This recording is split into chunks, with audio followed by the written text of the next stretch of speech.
Hier, ça a été une journée bien intéressante. Je suis allé voir Rogue One, le nouveau Star Wars. Ça a l'air que.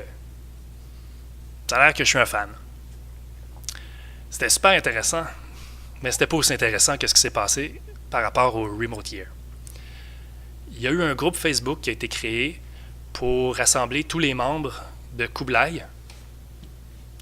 Kublai, c'est le nom qui est donné au groupe de 75 personnes dont je fais partie. Chaque Remote Year, chaque groupe a un nom qui est assigné. Et donc, moi, je fais partie de Kublai.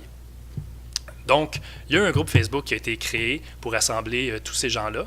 Puis déjà, on a une cinquantaine de personnes sur le groupe, c'est environ donc le 2/3. Puis on a commencé à interagir. J'ai commencé à rencontrer de façon virtuelle les gens avec qui je vais passer la prochaine année. C'est vraiment le fun, c'est vraiment inspirant. Je suis déjà tout énervé. On fait juste parler par Facebook, puis je capote encore. J'ai constaté quelque chose intéressant. En fait, intéressant semble être le sujet, le mot du jour. En fait, quelque chose de très intéressant, c'est que je ne suis pas le seul Canadien. Jusqu'à maintenant, on est 5 Canadiens qui vont faire partie de l'aventure. De ces 5 Canadiens-là, 3 sont Québécois. De ces 3 Québécois-là, 2 sont Montréalais. Mais oui, et plus fou que ça encore, c'est que ces 2 Montréalais-là, c'est 2 Verdunois. On est 2 de Verdun. Le gars, il habite pas loin de chez nous. Hashtag Verdun Love, hein? C'est vraiment fou. Fait que ce gars-là, je vais essayer de le rencontrer le plus tôt possible, qu'on commence à jaser. Moi, j'avais déjà eu en tête de rencontrer le maire, le journal local, avoir un peu de visibilité. C'est quand même une grande aventure là, que j'entreprends. Et là, si on est 2, ça donne encore plus de poids. Il y a quelque chose à faire là, avec ça. Donc, je vais essayer de le rencontrer le plus tôt possible. On va voir ce qu'on peut faire. Donc, ça, c'est vraiment la grosse nouvelle du jour, en fait, d'hier, en fait. Ça m'a quand même pas empêché d'avancer mes démarches, spécifiquement les visas. J'ai eu les dates plus précises de mes séjours dans les différents pays d'Asie. En Thaïlande, je vais être là 28 jours. J'ai pas besoin de visa. C'est une bonne nouvelle, une démarche de moins. Et on a seulement besoin d'un visa si on est là plus de 30 jours. Donc, pas de visa pour la Thaïlande.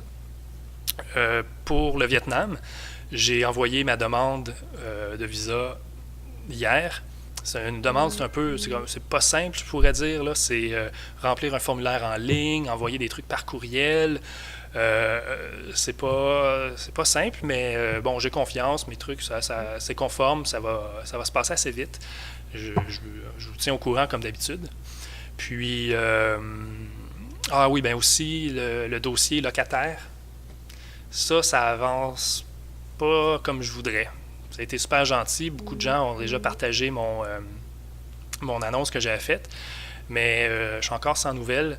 Puis, par contre, il y a un voisin, sa fille pourrait peut-être être intéressée à prendre mon condo pendant que je ne suis pas là. Donc, je vais le rencontrer probablement aujourd'hui, qu'on discute de ça. J'espère qu'il va avoir une bonne nouvelle pour moi.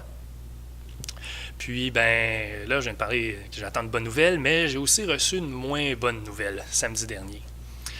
En fait, il y a un mois, je suis allé en Équateur. Puis, dans mon voyage en avion, dans le vol pour m'y rendre, j'aurais comme attrapé une petite bébite, là, un petit quelque chose qui a un nom super sympathique, comme pharyngite à streptocoque. Quand j'étais en Équateur, moi je pensais que j'avais une petite irritation à la gorge due à l'air en altitude qui était différent, à la pollution, à la pollution que je respirais pendant que j'étais à Quito, la capitale. Je me suis dit, ça m'a peut-être irrité un peu la gorge. Ben non, j'avais attrapé ce monstre-là. Strep. Donc samedi, j'ai su que j'avais ça. Donc là, je suis sur les antibiotiques, pénicilline. Ça va bien se passer. Déjà, bon, mes symptômes, je pensais que j'avais rien, en fait.